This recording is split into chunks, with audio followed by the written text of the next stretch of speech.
తెలంగాణలో భారీగా ఐఏఎస్లను బదిలీ చేస్తూ చీఫ్ సెక్రటరీ కె రామకృష్ణారావు ఉత్తర్వులు జారీ చేశారు. 33 మంది ఐఏఎస్, 3 ఐఎఫ్ఎస్ అధికారులను బదిలీ చేసింది.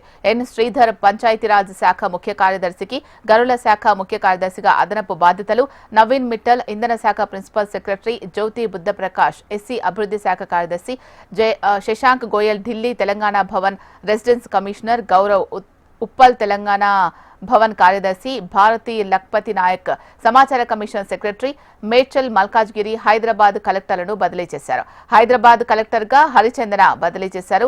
జీహెచ్ఎంసీ నుంచి 2 అడిషనల్ కమిషనర్లు శివకుమార్ నాయుడు, స్నేహ శబరీష్ బదిలీ చేయడం జరిగింది. హన్మకొండ కలెక్టర్ గా స్నేహ శబరీష్ బాధ్యతలు చేపట్టనున్నారు.